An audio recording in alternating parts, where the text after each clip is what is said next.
Welcome to Annapolis Mosaics. Our program highlights people in our community who are involved in activities designed to promote good human relations.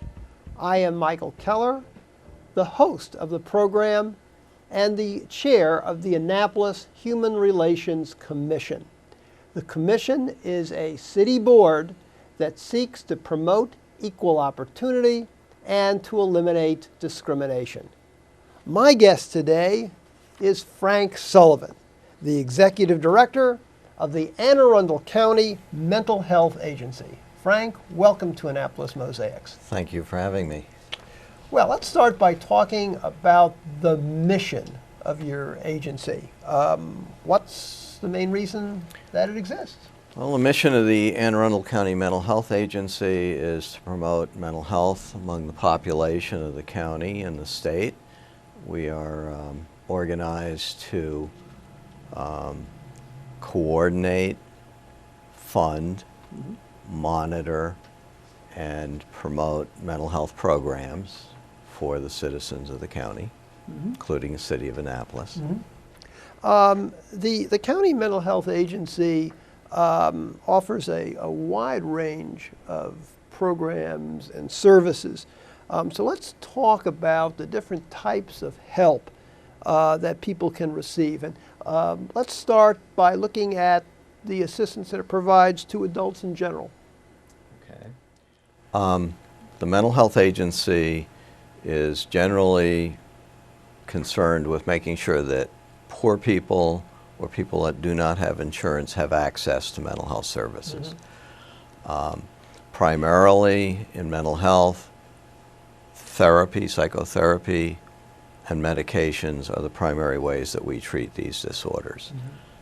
There are also other support programs such as rehabilitation programs, job coaching, other types of services that might help people adjust to their disability, such as housing. What kind of programs do you have for children and adolescents? We have similar programs, except often they are in the home or they are in conjunction with the school system. They actually are often given in the schools or after school programs. And there are other residential programs that are also provided. And how about for the elderly? For the elderly, again, similar psychotherapy, medications, outreach is a big thing for the elderly because of their mobility issues. So we do have some in-home services. And you also have some programs for the homeless too, something called the PACT program? Yes, we have, it's called Assertive Community Treatment, and this is where therapists primarily, but sometimes psychiatrists go out into the community, engage the homeless, try to get them into services. As part of that, we also try to make sure that if we can get them into permanent housing. And for people with disabilities, you also have programs for them as well? Yes, again, we have programs for people who are deaf, primarily at Arundel Lodge, which is over on Old Solomons Road in Edgewater. Also, Omni has which is in Glen Burnie, has signing therapists. And you have special programs for veterans too. It's a very wide-ranging set of programs they offer. We do. We have, in conjunction with the county, some outreach to veterans. Primarily, we try to make sure that any veteran who needs mental health services gets them, as we try to figure out for them where they can get ongoing help, usually through the VA. You know, one thing about the help to veterans is that one of the issues that has hit the media in the last 6 months or so has been the number of suicides that have occurred among military personnel, and that the numbers have really been spiked in recent years. Is this something that you've had some dealings with, or some opportunity to explore in terms of how possibly you can help individuals who are being discharged from the military but may have the kinds of difficulties or problems that could lead to serious mental issues. Yes, part of what we've done is work with the Veterans Administration and the Department of Defense on training therapists here locally on dealing with people who have been in combat, have often have a diagnosable post-traumatic stress disorder. We also, again, are able to do some outreach with the VA. There's a very active now in the city of Annapolis veterans outreach program that is here available. We have a crisis line that veterans call into. Sometimes the veterans are not necessarily going to first turn to military programs. So we do that, and we have a very active crisis response system that works closely with both police departments, the county and the city. And we'll send therapists out to a scene where the person may have an emotional problem. Well, you know, the Mental Health Agency does have some specific projects that's designed to meet local needs, and you just talked about one of them, and that's the crisis response system. How does that actually work, Frank? Well, it's a multifaceted program.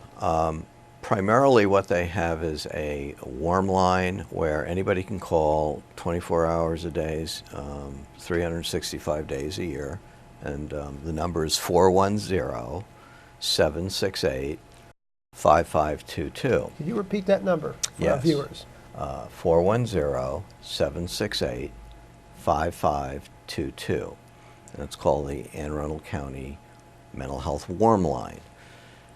And they do calls for general information, trying to hook people into services, helping them find those services, sorting out what may be a problem. If it's urgent, they'll try to assist them in getting to a place that will help them with their problem. And if it's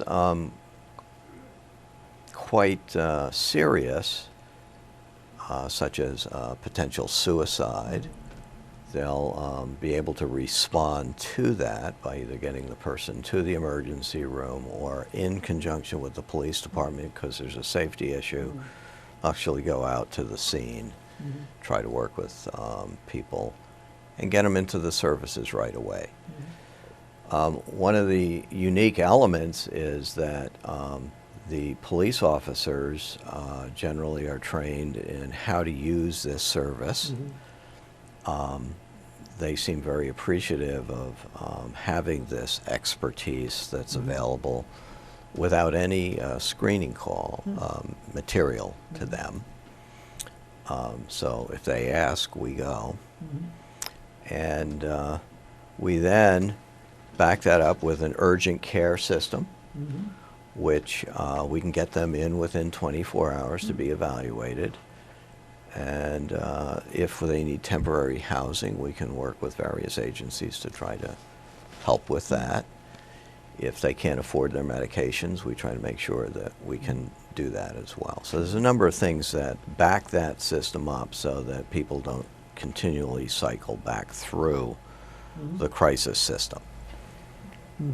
You also have I believe, a self-help program called On Our Own. Yes, we do. I'm very proud of that. Well, tell us about it. I think our viewers would like to hear about it. On Our Own is a program of people who have used mental health services that have done well with their own treatment and recovery, are well enough that they feel that they have something to offer by giving a hand up to people that are in the situations that they used to be in. They do a lot of support groups. Again, they're helpful in trying to get people ready to go back for employment if they're ready, and do all sorts of other things that are helpful to people who are in mental health services and need some help from people who have shared that experience. And they're over on Riva Road in Parole, and they try to make sure that they get people there. And they also do social activities and fun stuff. Mm-hmm. Well, that's good. Another program, which, or at least initiative, which the Mental Health Agency has in place, something called the Rapid Eligibility Determination System. The Rapid Eligibility Determination System is, again, a partnership with the Department of Social Services, where we have a worker from Social Services that actually goes out to our programs on a rotating basis to work with getting people their entitlements, usually medical assistance, but also food assistance and income supports.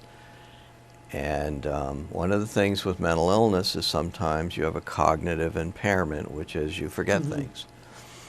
So sometimes those entitlements require some pretty sophisticated paperwork, and our people help them with that. Okay.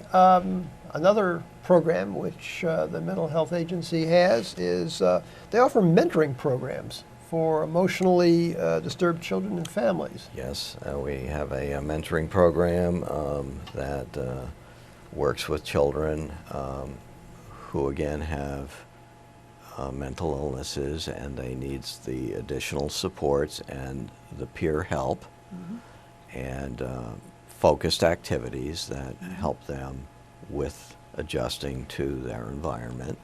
The goal of all of the youth programs is to make sure that kids and families get what they need so that the children can graduate high school, and many of them go on to college. And that's one of our, we call it a distal outcome. But it's not just the focus of getting people into treatment, it's what do you want that youth to do with their life, and you want them to be a successful adult. One other project which I think our viewers would be interested in hearing about, something called the Mental Health Jail Project. Yes. The Mental Health Jail Project is, again, a partnership with the Detention Facilities Department, and we have mental health workers in both jails.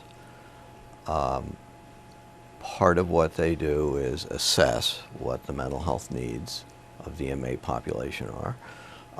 They augment the existing resources in the jail. They pay for a psychiatrist and some other mental health people. And interestingly, and I think to the credit of Anne Arundel County, they actually have a mental health unit within Jennifer Road Detention Center. And we give them supports.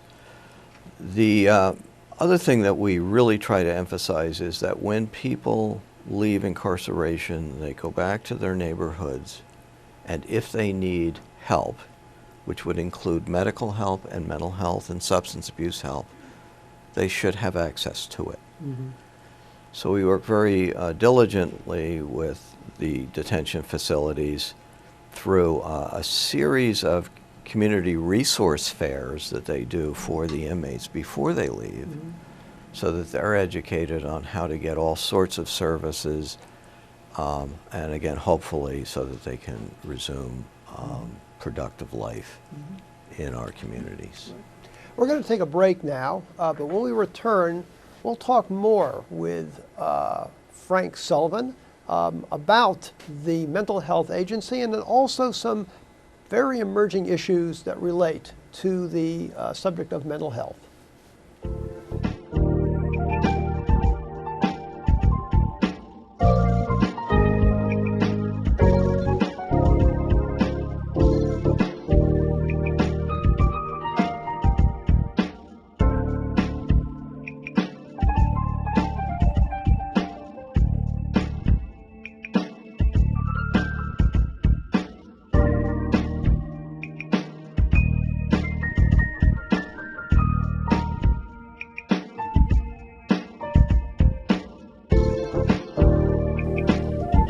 We're talking today with Frank Sullivan, who is the Executive Director of the Anne Arundel County Mental Health Agency. Frank, one of the things that the Mental Health Agency has instituted is outreach and what I think could be called cultural sensitivity programs that are geared to increasing participation by racial and ethnic minorities. Could you tell our viewers a little bit about that? Okay, the county applied for and received a cultural competency grant some years ago that was used for training staff in cultural competence to deal with people of other cultures. And the primary agency that worked with that was Arundel Lodge. And they have a very large deaf program for people who are deaf and hard of hearing.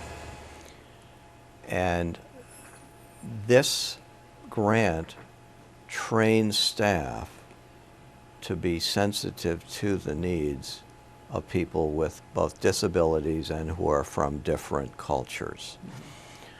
So, for example, there was some racial and ethnic training that went into this, and it's just being more empathetic and aware of cultural differences and how emotional problems get expressed differently in different cultures, and how to be more attuned as a therapist to working with people who are not like you. Could you give some examples of how that might differ in different kinds of cultures? Well, for example, in some Latino cultures, and again, they're different, and one of the things we teach is they're different from different areas where immigrants come from. Mm-hmm. But we're very, in the West, very medically oriented on mental illness. Mm-hmm. We are trying to work with destigmatizing Mm-hmm. mental illness in the United States. Mm-hmm. But there is often a religious component to the view of what causes mental illness and what will get people well. Mm-hmm. So if there is this religious component, you have to be aware of it, and if there are things that are acceptable in that community Mm-hmm. for the use of religion and certain rites to help make people better, you should go along with it. That would be one example. With the deaf community, again, it's making people aware that there is this cultural community of being deaf, and that people have social needs. And for example, I'll give you an example. In my training that I took, I went to a social gathering, and it was a dance. And to my wonderment, the deaf were dancing, and they were dancing to the rhythm of the music. And what they had done is they had turned the speaker onto the floor so that the vibrations could be felt through the floor, and they were dancing, and it was just a wonderful experience to be a part of that. Another example of that would be police officer training and correctional officer training. And there is a training that we put earphones on people, and again, I've taken this training myself, that play noises in the background that mimic hallucinations, auditory hallucinations. You're hearing things. And then you're asked to go out and do simple tasks, like go to a bank and cash a check with these noises playing in your head. And it's so distracting, and it's so difficult. And you think somebody's talking to you, and you'll turn around and nobody's talking to you. So that you get a sensitivity of what it's like, and the police officer would get some empathy about what it's like when they're trying to give commands and the person doesn't respond. So these are very powerful trainings that are very helpful. Well, talking about these various programs, I'm really impressed by the breadth of the scope of the programs that are offered by the Mental Health Agency. How is your agency structured and staffed? What kind of resources does it get? Where does it get its resources from? How many people's lives do you touch? Okay, well, that's a question that I had to write the answer down, so I'm looking That's at my okay. notes. All right. And in 2011, which was the last year I have numbers for, in Anne Arundel County, 8,058 people received a subsidized mental health service through Medicaid or our uninsured program. Mm-hmm. And that was a 15% increase over the year before. Just 5 years ago, we were only treating about 5,000 people directly. And for point of clarification, my agency doesn't actually do the services. We contract with various programs such as Omni House, Vesta, Rundle Lodge, and private group practices. So it's a very large number of folks that have mental illnesses, and what we do is only publicly subsidized. I would say there are at least that many more folks that get help through private insurance providers. Okay. So if you're looking at a situation now where you've got the Great Recession has brought on a lot of additional stress to a lot of additional people, would you be able to conclude that as a consequence of the economic hard times that we're facing, the demand for mental health services is going to naturally climb? And have you actually experienced that since, say, 2007, 2008? Yes.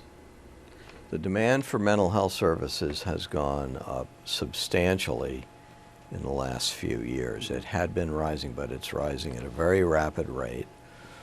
And the same is for substance abuse services. Mm-hmm. So the state Medicaid budgets are straining because of the increased enrollment. What's interesting is our budget has actually been flat or in some instances reduced while we continue to get this increase in demand. And the health care reform, the ACA, the Affordability Care Act, has as its goal to add a behavioral health benefit as an entitlement. So all private and all public insurance will cover substance abuse and mental health. So we expect that there will be quite a few more people coming in to the system through either Medicaid expansion and or what they call the health insurance exchange, which is being set up by the state right now. Yeah, Maryland is one of the states that's way out ahead. That's right, way ahead of the curve. And what they're doing here is making it possible for people to go to one place to shop for affordable insurance. And many of these insurances will have a subsidy from the federal government. Well, you know, the demand is growing. Your budgets are flat or even declining. And you know, this is similar to what other agencies and other areas are experiencing. So budgets are very, very tight right now because states and local governments are losing funding simply because the tax revenues are down. Obviously, this is going to affect your services. I mean, if you've got growing demand and decreasing or flat revenues, there are going to be decisions, very hard decisions, that I'm sure you're going to have to be making or have made as it relates to services being provided. Is that the case? And could Could you give us some details? Well, yes. For example, our crisis response that we were talking about, Yes. the good news is we've really tried to do suicide prevention in this county, and there is a suicide prevention work group that's done really great work. Because they've done that great work with the school system, we're getting a lot more calls to the warm line. So, for example, last year they did 17,331 distinct callers to that county warm line, which is up dramatically. And the number of times they responded to community crises, they were over 1,880 last year, which is flat. And part of it is because we didn't have the ability to get out there for as many calls as we wanted. So one of the dilemmas is the mentoring program we were talking about, that may be defunded in order to move that money to handle a number of crises we've had. And suicides in economic bad times rise. We know that. Emil Durkheim found that out in the 1880s, and it is one of the major keys. So as we look at this, we've been able to hold that relatively flat in Anne Arundel County, and those are some of the hard choices that we and the state bureaucracy has to make as we look at what we can do and not do because of the fiscal constraints. On a related subject, an issue that has gotten a lot of attention, the mass shootings from Columbine to the Sikh temple has brought attention to the mentally ill. Do you think that there is any realistic way to identify those mentally ill persons who are prone to violence as opposed to those who are not? That's a really difficult question to answer, and there is no simplistic answer. There are warning signs, and one of the things we know is if people lose hope, they're prone to suicide, mostly suicide, but sometimes homicidal acting out. We also know that stress on families, particularly economic stress, raises the level of domestic violence. We know that. What can we do about it? Well, our attempts are to get people aware of some of these warning signs, and that's what this youth suicide prevention effort is about. They're really, I think, very effective. They're doing a QPR type of training to people in the schools. It started with the teachers. It's now extended out to other support people. And we think that that has really helped lower that risk. Bullying is another issue that I think puts people at risk of acting out. But as far as statistically being able to say, here's a person that is at imminent risk of hurting somebody else, no, we don't have that ability. We do know that there are some risk factors, and we should be aggressively trying to get people into treatment. So that's where our efforts are, and the good news is the number of people that are seeking treatment is way up. Okay, and if our viewers would like to get more information about the Mental Health Agency or contact you, how can they get in touch with you? They can call our number. It's 410-222-7858. And I'll say that a second time, Yes. 410-222-7858. And our hours are 8 to 4:30, Monday to Friday. And if you ever need immediate help, please call that warm line at 410-768-5522. And if it's a life-threatening emergency, you do need to call 911. And if you think that there is an emotional component, you can ask for crisis response to go with the officer, and they probably will do that once they know it's safe. Thank you for viewing our program today, and please join us again on Annapolis Mosaics. If you would like more information about the Annapolis Human Relations Commission, please jot down the information on your screen. You can contact us at 410-263-7998 or by email at hrcommission@annapolis.gov. Or check out our page at the City of Annapolis website. Go to www.annapolis.gov, click on the Boards and Commissions icon, and then scroll down to the Human Relations Commission page. And always remember the words of Dr. Martin Luther King Jr., who said, "We have flown the air like birds and swum the seas like fishes, but have yet to learn the simple act of walking the earth as brothers and sisters."